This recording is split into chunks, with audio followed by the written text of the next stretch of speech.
saludos, pueblo dominicano. Hoy martes 5 de febrero del año 2002 les traemos otra edición de su programa Agenda Nacional.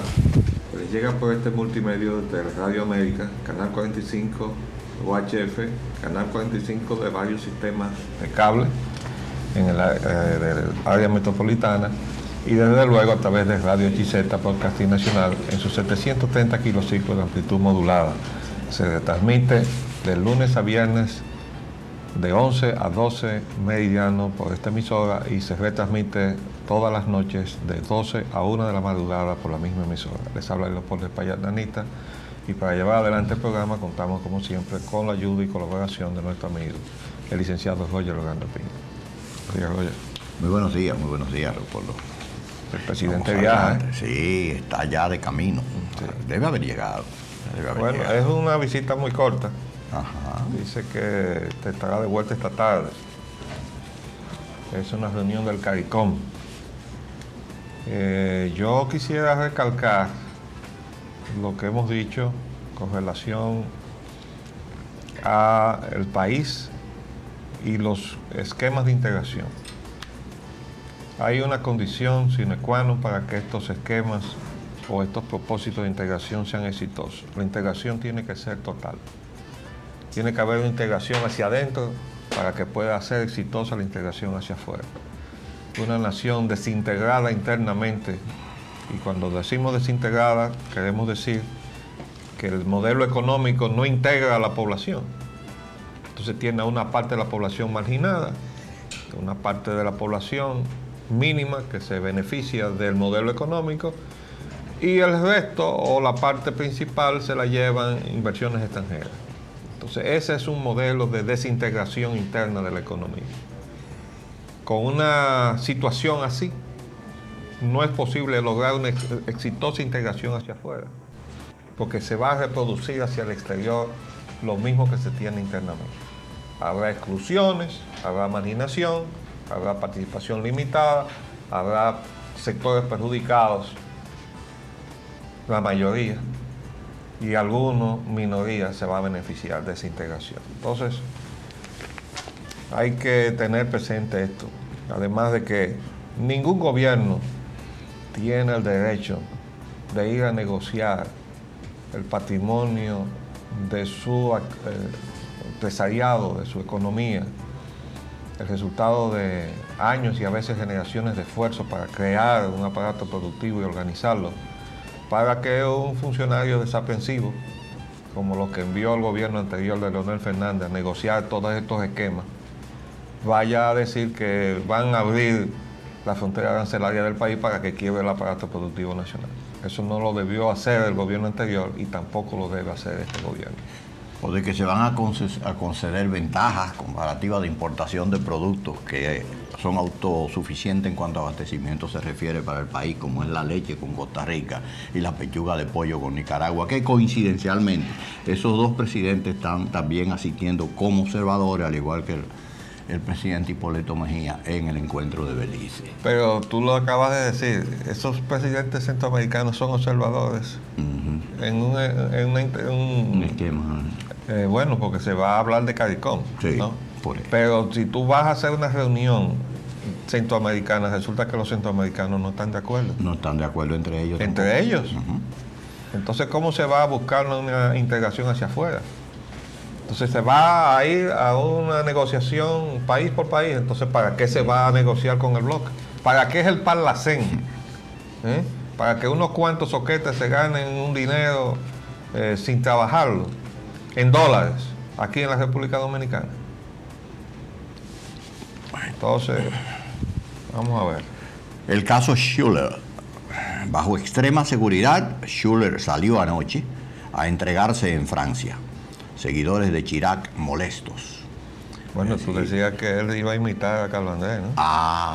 Pero no bueno, él de hecho lo ha ejecutado, pero Carlos Andrés se ha pronunciado en ese sentido, pero no se ha decidido a hacerlo. No, pero fíjate bien que él va a llegar allá y va a desatar una tormenta política. Sí, indudablemente. Pero él la va a enfrentar. Había gente que no quería que él fuera para allá. Y fíjate que aún no estando totalmente terminado el proceso o el protocolo de aprobación del Tratado de Extradición, que Francia aprobó festinadamente para poder enviar el expediente y que parece que todavía no ha sido ratificado por el Congreso Dominicano. Sin embargo, él decidió montarse en un avión e ir para allá. Así es. Bien por Schuller. Pero todavía no está claro cómo fue que él se vinculó al actual gobierno y qué contribución hizo o no hizo, ¿no?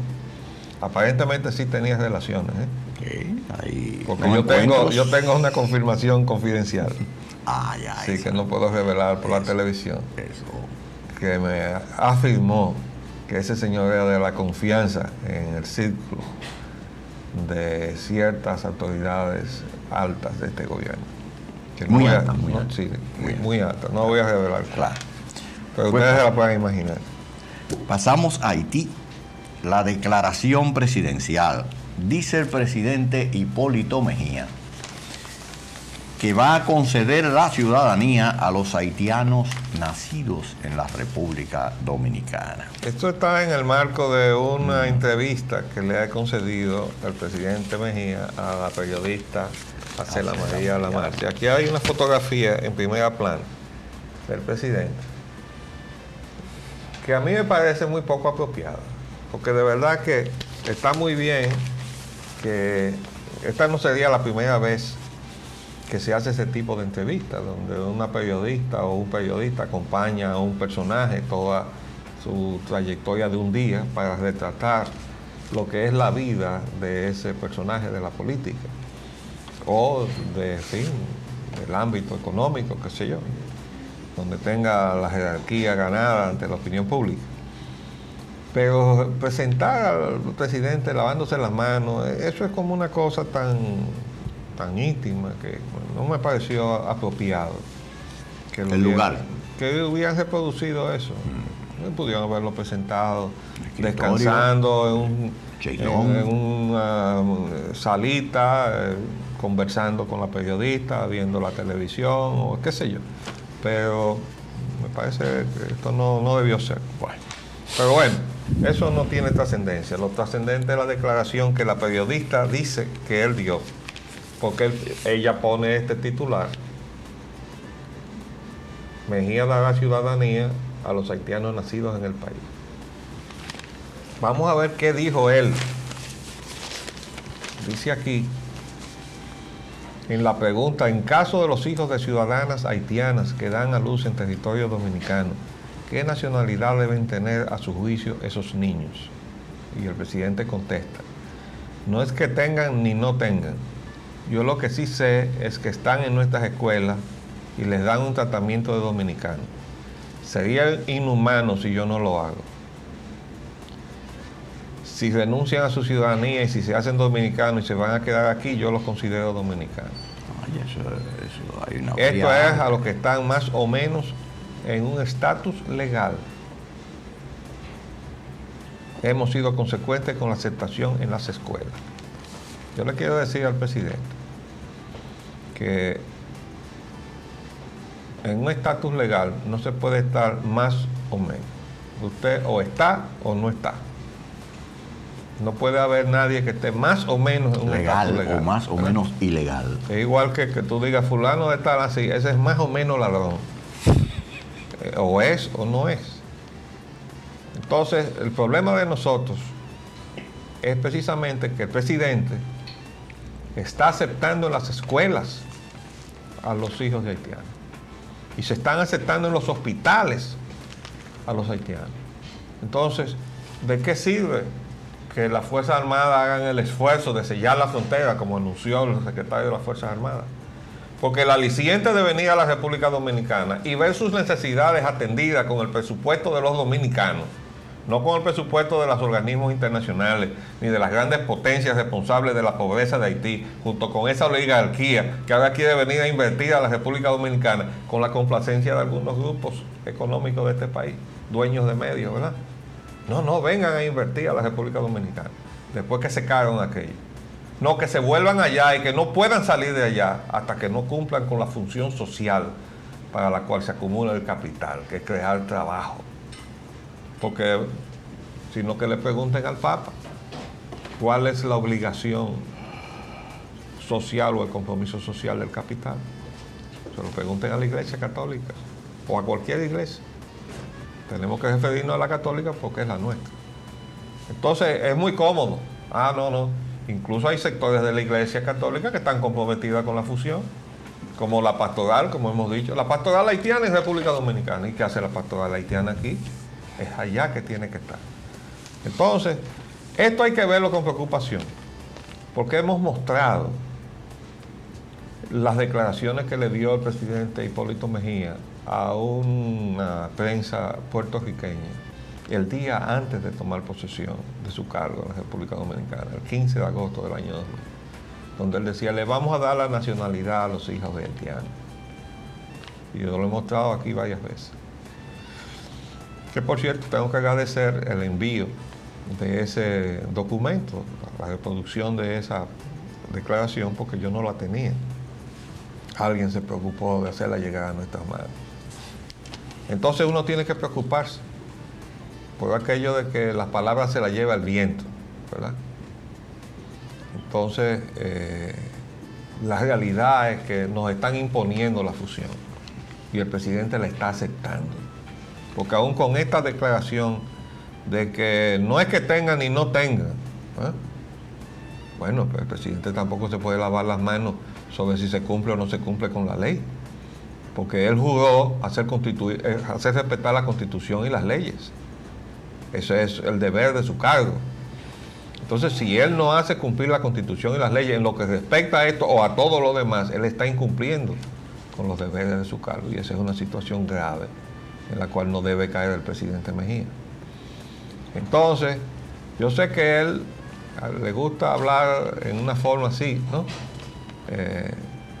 Como la llaman ahora, muy espontánea, pero que no es propia para los presidentes. Los presidentes tienen que meditar muy bien lo que dicen, porque todo lo que ellos dicen se recoge y se mide en función de lo que han dicho. Entonces, él aquí obviamente está haciendo uso de esa forma espontánea, ¿no? Y poco meditada de decir las cosas. Y por eso él ha dicho aquí, no es que tengan ni no tengan. Yo lo que sí sé es que están en nuestras escuelas y les dan un tratamiento dominicano. Y dice él que sería inhumano si yo no lo hago. Bueno, el problema no es que seamos humanos. El problema es que esa gente está ocupando espacio que le falta a los dominicanos, presidente. Como le falta espacio en los hospitales a los dominicanos y las dominicanas que están ocupando los haitianos. Sí, pero también a mi modo de interpretar lo que se ha publicado, la prensa da poca contribución en el sentido de cómo esta política se expresa por los medios, si es que hay alguna política, cómo esta situación se expresa por los medios. Ese titular es un incentivo, ese titular así a grandes, a 7 columnas o 6 columnas, va a Haití y todo el que tiene, toda mujer haitiana que sepa leer o que le lean, que tenga una barriga, esté preñada por algún tiempo, va a, sobre todo si está debajo de esa clase en donde están las grandes mayorías haitianas, a tratar de introducirse al territorio dominicano para que le provean de toda esa asistencia. Cuando acaba de alarmarse, ahora mismo el secretario de Salud se queja de que se extingue el presupuesto. El presupuesto se le acaba al secretario de Salud apenas con unos meses de haberse iniciado el año en que ese presupuesto debe tener vigencia. Gran parte de ese presupuesto es consumido precisamente por los haitianos y las haitianas que van a parir a los hospitales de Santiago y de la frontera y de todo el territorio nacional. Entonces ahí estamos en una contradicción tremenda que viene a revelar que ni el gobierno está haciendo lo que tiene que hacer y lo que la Constitución le señala que debe hacer, que es asumir su responsabilidad en la defensa de los intereses nacionales con respecto a todas las demás naciones, ni tampoco la prensa está contribuyendo con crear un ambiente adecuado que no se preste a las interpretaciones de querer introducirse en el país para tener las acogidas que de hecho se le están dando. Es hacerle promoción a la fusión. A la fusión. Eso es correcto. Eso es lo que se está haciendo. Y de todos modos, nosotros tenemos que salir al frente a eso. Gracias a que tenemos esta ventana abierta en este medio, se llama Teleradio América, para defender los intereses nacionales. Por otro lado, en el periódico Diario Libre, el secretario de la Fuerza Armada dice que la frontera está sellada. El secretario de la Fuerza Armada dijo ayer que la zona fronteriza está literalmente sellada. Precisó que hay un contrato con algunos ingenios azucareros para contratar a haitianos que están en el país, pero advirtió a haitianos que están en el país que no se permitirán más. Bueno, yo creo que eso ya estaba anunciado y lo dijo el mismo presidente. Ahora, no puede ser que eso signifique que todo el que está aquí de manera ilegal se pueda quedar, porque eso tampoco fue lo que se firmó. Lo que se firmó con la visita del señor Aristide es que el gobierno haitiano tiene que darle documentación a sus nacionales, y eso quiere decir que esos nacionales tienen que moverse a Haití a buscar su documentación. Y entonces desde allá, como se nos exige a nosotros cuando vamos a viajar a los Estados Unidos, el que está en Estados Unidos entonces pide residencia allá, tiene que salir del territorio norteamericano y desde fuera pedir que le otorguen la residencia.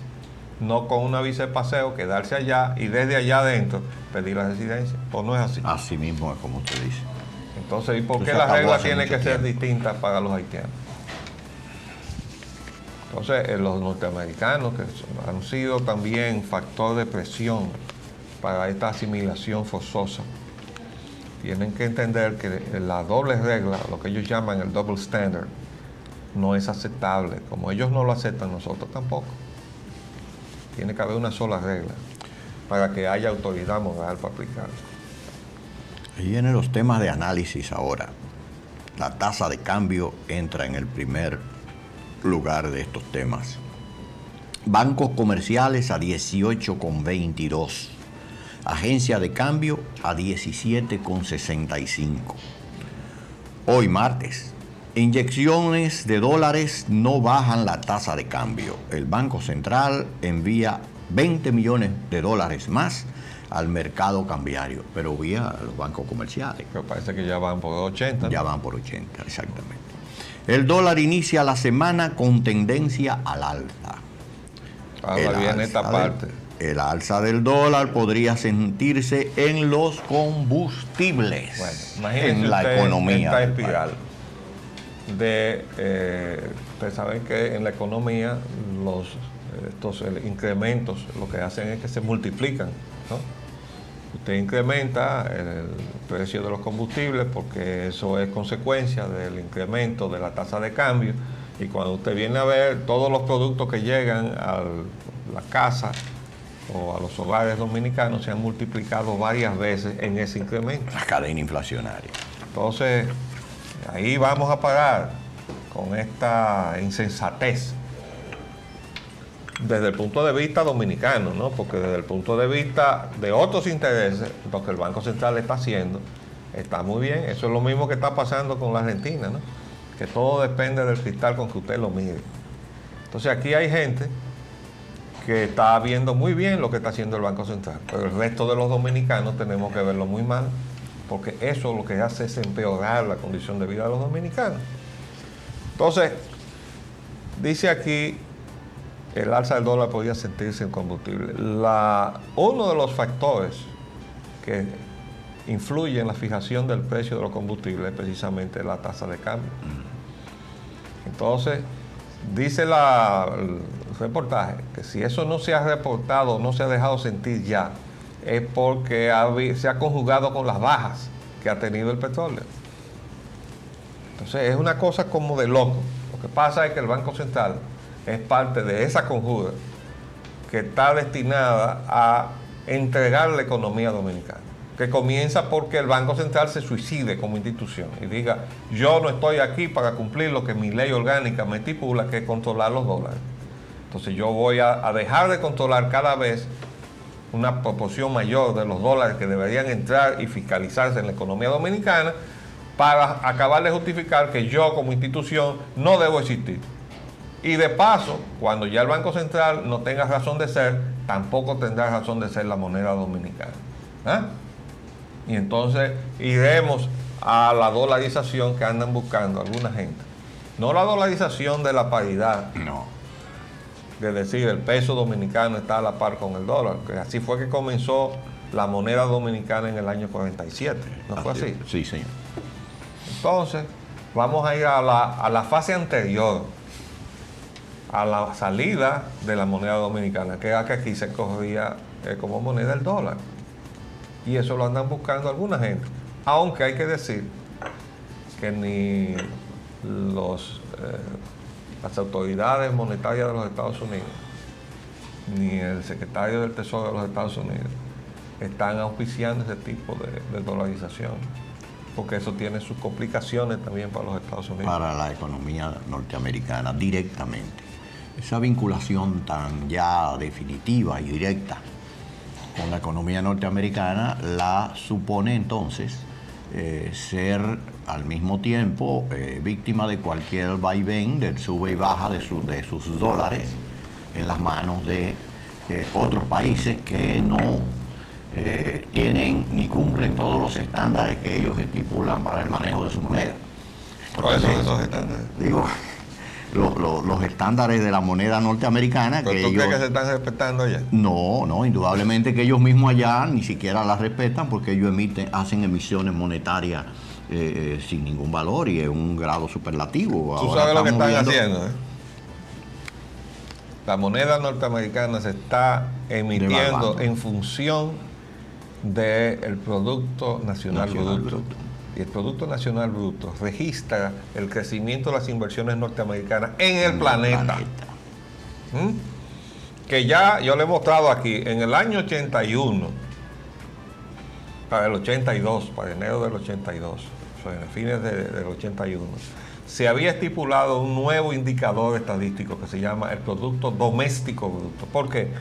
Porque los economistas del gobierno de los Estados Unidos se vieron la necesidad de evaluar la realidad de lo que sucedía en el territorio norteamericano, a diferencia de lo que sucedía con las inversiones norteamericanas en el mundo, porque eso venía como parte de la globalización, pero la realidad es muy diferente.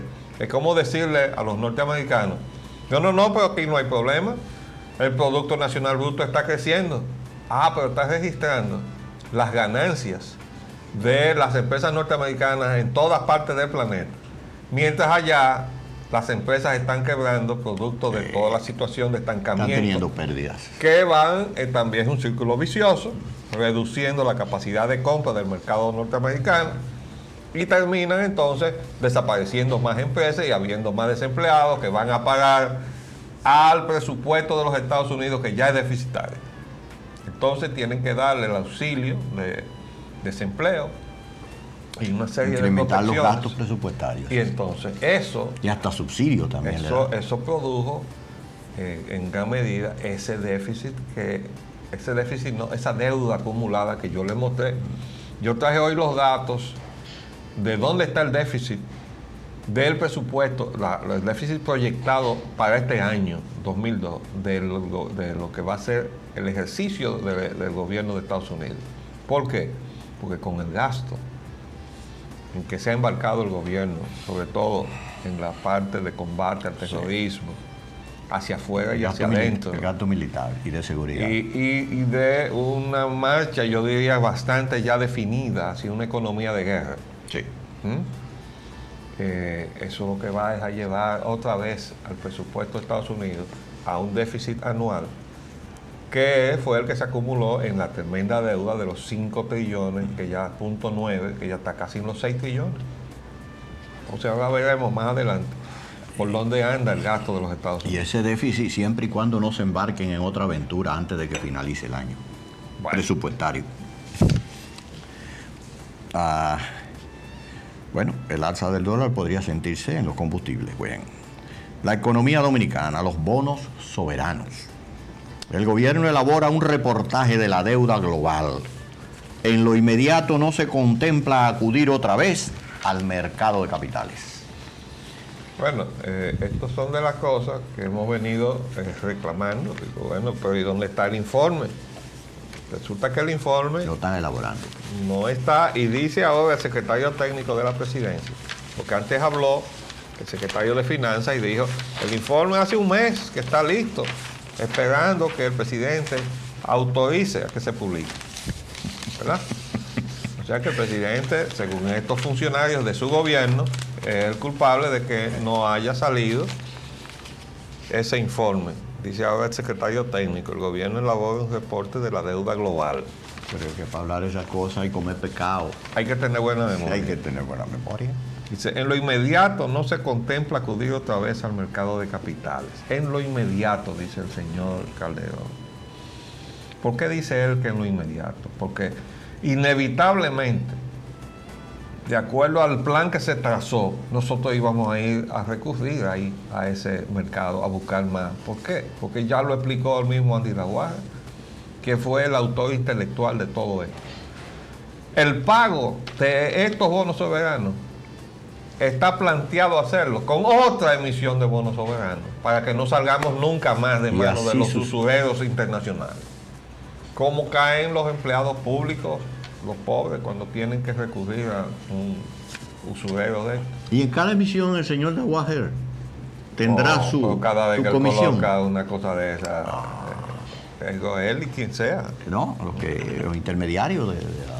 Pues entonces, lo que está planteado, y ya lo hemos dicho aquí, es que el gobierno, obviamente, buscó estos fondos no porque tenía que cubrir necesidades con ellas, sino porque el Banco Central necesitaba los dólares para poder mantener abierta la economía a que las inversiones extranjeras que se propicia que vengan cada vez más en mayor cantidad a abarcar cada vez una porción mayor de la economía dominicana, se puedan llevar los dólares del crecimiento de la economía dominicana, ¿verdad? Entonces aquí tenemos otra vez la situación de que nosotros no tenemos como indicador económico el Producto Doméstico Bruto, sino el Producto Interno Bruto, que es lo mismo que el Producto Nacional Bruto. Entonces decíamos ya que en Estados Unidos la moneda se emitía con el Producto Nacional Bruto, no con el doméstico, No con el doméstico. lo cual supone una emisión inorgánica, ¿no? Entonces, ahora nosotros tenemos que discutir un poquito esto, pero vamos a hacer un paréntesis para cumplir los compromisos comerciales y volvemos.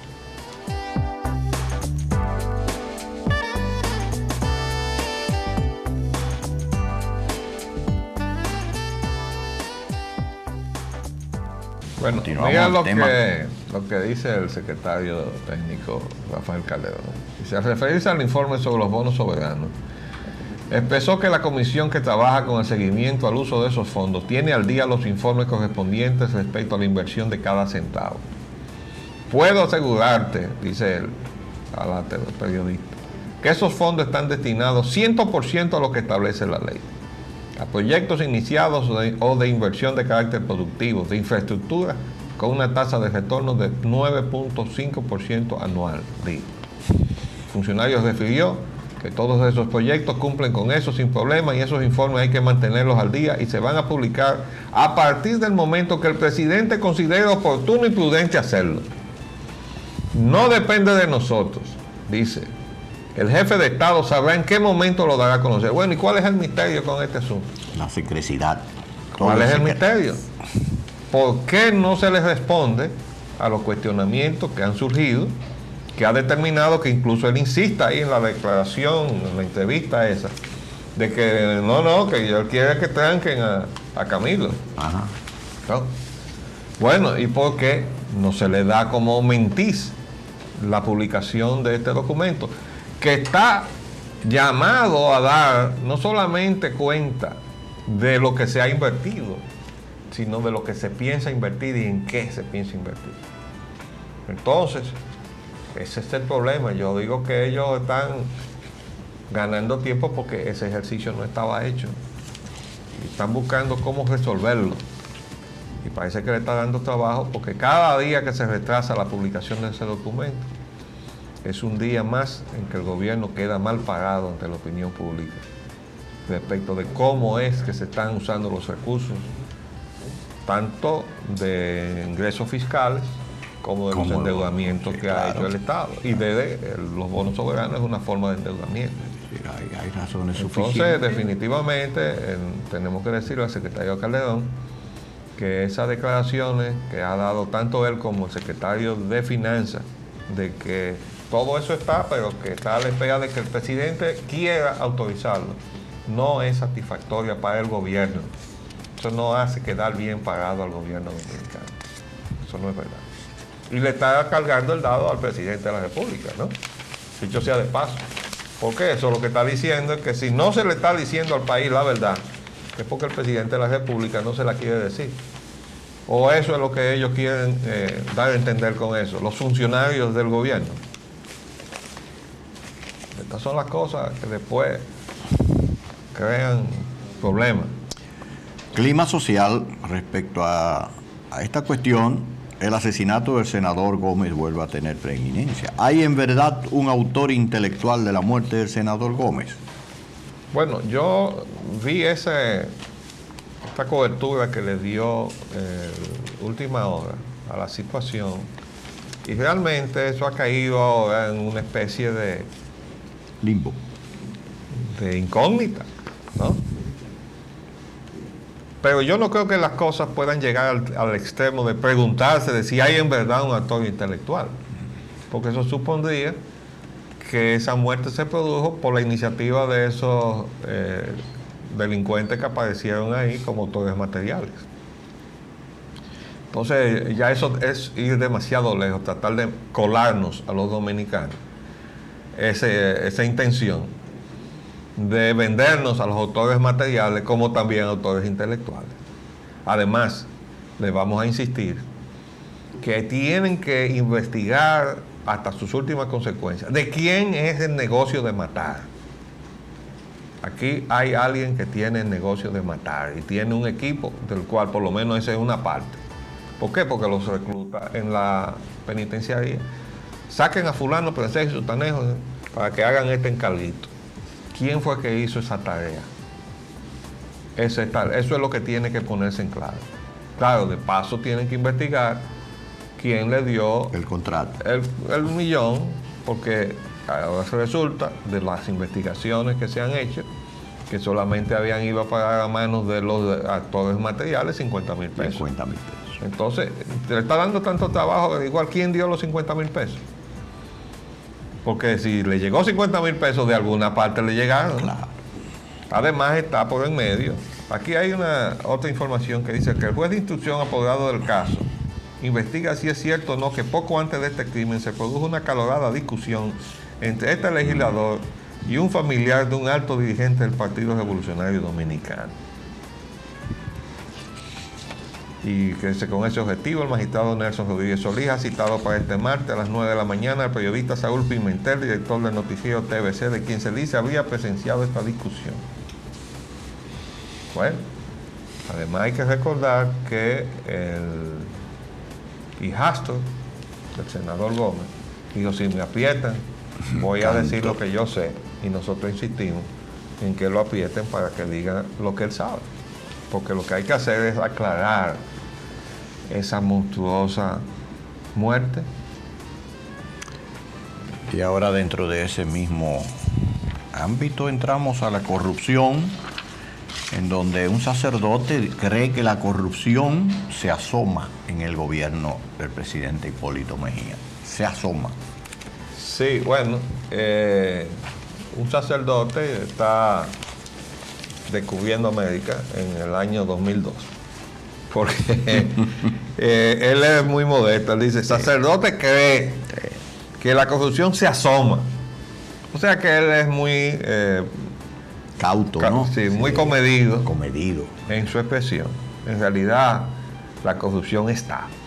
Se lo hemos dicho al presidente, pues, incluso le hemos aconsejado de buena fe que cuando él da esas declaraciones diciendo en este gobierno no hay corrupción porque estoy yo, le hemos dicho, presidente, no le extienda a todo su gobierno el crédito personal de usted. porque usted es una cosa y el resto de su gobierno, donde hay muchísima gente que tiene una cola larguísima que pisar, usted no puede asumir el crédito suyo o extenderle el crédito suyo a esa gente que usted tiene ahí, sabe Dios por qué las tiene. Yo creo que él dijo allá en la reunión en mi casa que eso era compensando compromiso, el mérito ganado políticamente, pero él usó un término que ahora se me ha escapado, pero tenía que ver con la politiquería. Entonces, vamos a seguir adelante, vamos a ver. Temas de interés internacionales. La economía internacional.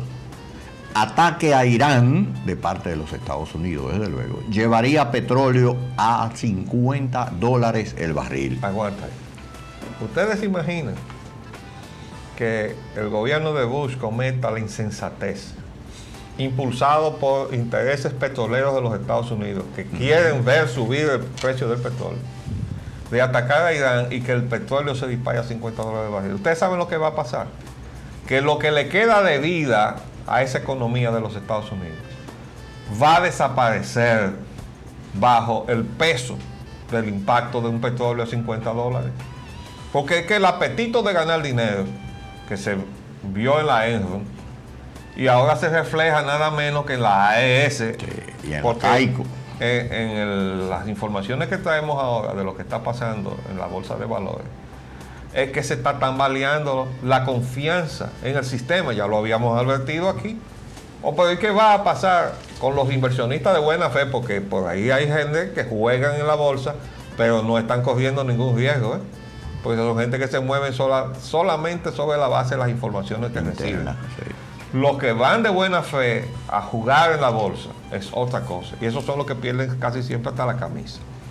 Entonces, pero ellos confían en que los estados contables que se dan a publicidad cada 3 meses, refrendados por el testimonio de estas empresas auditoras, supuestamente hasta hace poco de crédito internacional, resulta que ahora ya no se puede creer en nada. Bueno, pues una de las consecuencias es que hay una parálisis en las inversiones de Wall Street, producto de la duda de los inversionistas de buena fe en el sistema. Y una de las cosas que ahora está poniéndose dramáticamente sobre el tapete es la conducta de la AES. ¿Y ustedes saben lo que es la AES? Esa es la casa matriz del asuntico ese que está del otro lado del negocio de distribución, ¿no? Que le tocó la parte este. AES, como le llaman aquí. Sí. Esa es la casa matriz de esa gente. Quiere decir que se le está despejando, y de manera providencial a los dominicanos, el ambiente o la atmósfera energética. Porque ya se despejó del lado de Enron, ¿no?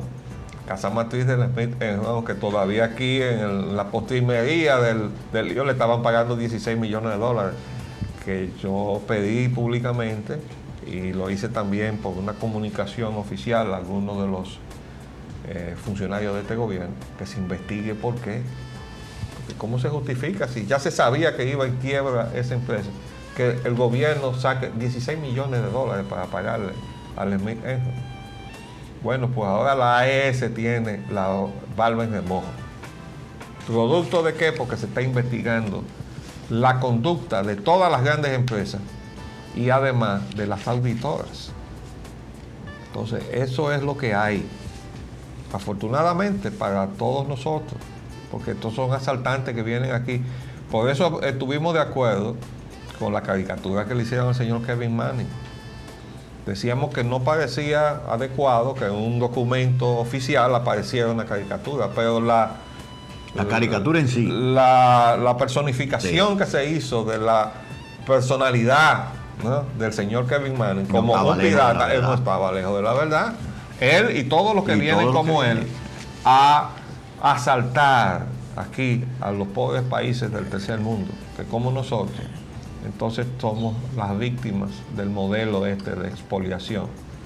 Aunque algunos crean un 100% en la divinidad de esos llamados inversionistas y empresarios, no hay tal 100% en nada.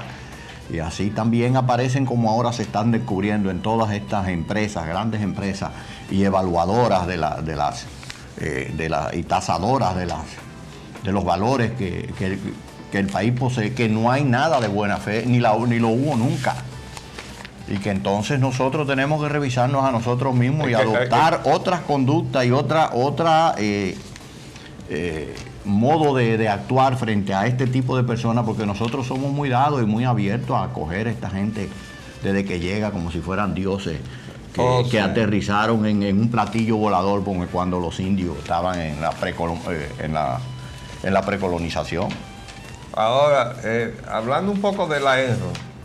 La Enron es un terremoto, es un sismo. Es un sismo que ha dado de 8 grados o de 9 grados, ¿no? De intensidad. Sí, de intensidad. Porque, óigame esto, incluso vi un titular que no llegué a captar para incluirlo acá, de que estaba afectando una fundación del príncipe Carlos de Gran Bretaña. Creo que le dieron 1.4 millones de dólares a la fundación. Así es. Pero el escándalo Enron afecta al gobierno de Tony Blair, ¿verdad? Y ahora estremece la política boliviana. Oigan lo lejos que ha ido a parar la cosa. Dice, el escándalo con ribete político en que ha derivado la quiebra de la empresa vinculada al negocio del gas Enron en Estados Unidos ha estremecido también los estamentos de la política de Bolivia, donde la compañía opera desde hace 6 años. El oficialista Movimiento de Izquierda Revolucionaria, MIR, ha acusado al opositor Movimiento Nacionalista Revolucionario. Allí todos son revolucionarios. Sí, en Bolivia todos son revolucionarios. Lo que pasa es que es una revolución, vaya usted a ver, sí, de haber regalado a la firma estadounidense parte del gasoducto que une a Bolivia con Brasil a cambio de nada. De nada. Ustedes se dan cuenta que el modelo es el mismo. Exactamente. Así en Lo que Argentina, pasa es que eso no es verdad. ¿Eh? A cambio de nada para el país, pero a cambio de algo para el bolsillo de los funcionarios que intervinieron en eso. Que lo propiciaron. Dice, cuando gobernó ese partido entre 1993 y 1997. La quiebra de Enron puede modificar el escenario político con vista a las elecciones de junio de 2002, frente a las cuales aparece como favorito el expresidente Gonzalo Sánchez de Lozada, a quien el MIR identifica como principal responsable de ese supuesto regalo. Yo he dicho que el señor Gonzalo Sánchez de Lozada es el único presidente que puede mostrar, como lo mostró en los eventos internacionales, un pesado acento norteamericano, porque él se crió en los Estados Unidos y es ciudadano norteamericano.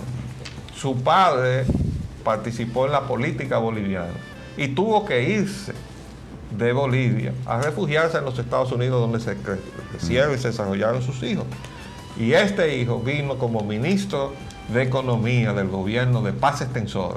Víctor Paz. Y desde ahí fue, junto con Jeffrey Sachs, los que armaron el tratamiento de shock de la economía boliviana, que dio al trate con el gobierno de Paz Extensor. Pero entonces surge en ese movimiento que dice que es revolucionario como candidato. Creo que llevó a una persona de origen indígena, me parece, como vicepresidente en aquella oportunidad. Sí, ahora no recuerdo el nombre, pero sí recuerdo la fórmula que se inventaron para hacerlo algo potable. Algo parecido a lo de Toledo. Sí, algo parecido a lo de Toledo. Y de otros países más, que me voy a revelar. Entonces, bueno, pues mire por dónde anda la cosa. O sea que el lío de Enron va a estar batiéndose durante mucho tiempo, porque realmente ahí se ha puesto en evidencia cómo el gran capital corrompe la política. La Enron le dio dinero a diestra y siniestra, o sea, le dio a la izquierda y le dio a la derecha, le dio a los demócratas y le dio a los republicanos en los Estados Unidos, pero le dio a todo el mundo en todas partes, hasta la fundación del príncipe Carlos en Gran Bretaña. Pero creo que dice ese mismo artículo un poquito más adelante, y esto es muy importante, arquitecto, que se aboca, están presionando para que el gobierno boliviano revise algo relacionado con ese contrato, mientras que aquí no nos hemos ni siquiera movido para revisar el contrato de la Enron con el Estado Dominicano, con la Corporación Dominicana de Electricidad, con quien sea, para servir la energía, que es un contrato muy leonino, muy criticado, muy censurado, muy abusivo. No, porque nosotros estamos Nosotros como paralizados. somos para regalar, no y como estamos paralizados como el muñecos. temor nos ha paralizado. Como cuando la gente entra el pánico y se paraliza, no puede moverse, ¿no? Cuando se revise ese contrato y se vea en dónde fue que fueron a parar lo que fue a parar, entonces las cosas Pero se van a revelar de antes otra de que se forma. nos vaya el tiempo, ya estamos terminando, hay un reportaje muy dramático que dice, hay negocios todavía, aún hay negocios ciudadanos, que eso está en el periódico Hoy de Hoy. ¿Por qué es significativo? Porque eso lo que está diciendo es que hay un temor ya en lo que es la economía bursátil, que hay que salirle a decir a la gente, mire, esta gente que está retratada ahí, aún hay negocios ciudadanos, está diciéndole, señores, no haya pánico, que no tengan miedo, no tengan miedo. Que no cunde el pánico, ¿no? No pande el cúnico. Sí, porque todavía hay negocio. Bueno, vamos a ver si hay negocio. Mientras tanto, nosotros tenemos que defender nuestros intereses, porque definitivamente de eso se trata. No es que estemos cerrándonos a la inversión extranjera, es que nosotros tenemos que saber negociar, por Dios. No, claro. ¿Usted ha visto alguna vez que usted vaya a negociar con alguien y que usted, antes de antemano, usted esté cediendo lo suyo? No importa, la parte mía, tú puedes cogerte lo mío y además tú puedes disponer. Eso es lo que se hizo con esos contratos. No solamente se le permitió una capacidad de penetrar a la economía de lo que era del Estado, con una fracción ínfima de lo que representaba ese patrimonio, sino que además se le entregaba a la administración. Ese es el modelo. Por eso se repite lo mismo que se está denunciando que se produjo en Bolivia. Por nada. Pero lo dice aquí el Banco Central, lo hemos mostrado aquí. El boletín del Banco Central de la República dice, del boletín de balanza de pago de 1995 al 2000, que realmente esta gente contribuyó con alrededor de un 17% del total del patrimonio subvaluado, que había sido testificado nada menos que por las representantes del Arthur Andersen en este país, que es la firma Ortega y Asociados, ¿verdad? Entonces, si nosotros fuéramos a averiguar realmente lo que es el valor intrínseco del negocio de la energía en la República Dominicana, la proporción de lo que entró aquí finalmente va a reducirse probablemente a un 5%, a un 6%. Pero eso es la obra maestra del gobierno de Leonel Fernández, ¿verdad? De la cual ellos se sienten tan orgullosos que uno de los destacados miembros de ese gobierno acaba de hacer un libro que se llama En nombre de Bosch, que por cierto lo vi en la librería ayer. ¿Ya salió? Oh, qué bien. Sí, lo pusieron a circular. ¿Tú no te acuerdas que yo mencioné que fui a la librería Cuesta y me encontré en el medio de un acto? Cierto. Estaban poniendo en circulación ese libro y yo pregunto, ¿y fue en nombre de Bosch que se hizo todo ese desastre de administración de los intereses del Estado y de los dominicanos? El patrimonio en nombre del público. profesor Bosch. Bueno, hágame el favor. Aquí tenemos finalmente algunas... Cheney discutió sobre Enron con líder hindú. Bueno, estas Eso son es informaciones una de hace varios gira. días, pero que son importantes dejar claro. Y- Ese es el vicepresidente de Estados Unidos. Fue de cobrador a la India a decirle, mire, ustedes tienen un dinero que le deben a la Enron, a ver si ustedes le pagan. ¿Qué le parece? Y después va a decir que no, que ellos no están relacionados con la Enron, que era simplemente una relación de tipo de asesoría para la política energética. No, se iba más lejos. Vámonos ahora al frente doméstico con relación a lo que está pasando con... Dice En los aquí Estados que- Unidos. que Bush gastará lo que sea Lo que contra sea, el contra el terrorismo, terrorismo. pero ahora presenta un presupuesto de 2.13 billones. Con un déficit. Y está previsto, dice el propio reportaje, que va a haber este año un déficit de 106 mil millones. Oye. Es decir, se acabó en la época de los presupuestos con superávit. Ahora vamos a tener déficit, ¿eh? Ya lo habíamos anunciado aquí. Pero las consecuencias de todo esto todavía no se han visto, porque el presidente de los Estados Unidos se ha embarcado en meterle miedo al pueblo norteamericano. Hay una serie de informaciones. Rumsfeld insta a prepararse ante otros posibles ataques, ¿verdad? Y fotos allá de Afganistán apuntan a posibles ataques futuros en Estados Unidos. Todo eso entonces justifica el incremento del presupuesto. Pero ¿qué pasa? Que esa situación de temor paraliza la economía. Entonces el presidente de Estados Unidos, que cogió el camino de levantar su popularidad metiendo miedo, está al mismo tiempo socavando la base indispensable para que la economía se recupere, que es la confianza y la tranquilidad. Entonces él va a tener que tomar una decisión. Le hemos pronosticado que va a seguir los pasos de su padre, que cuando terminó la tormenta del desierto tenía un índice de aprobación aproximadamente igual al que tiene ahora su hijo, y la economía lo derrotó frente a Clinton. Bueno, se nos acabó el tiempo por el día de hoy. Nos despedimos esta mañana, si Dios así lo permite. Les hablamos, Leopoldo Payananita y Roger Ogando.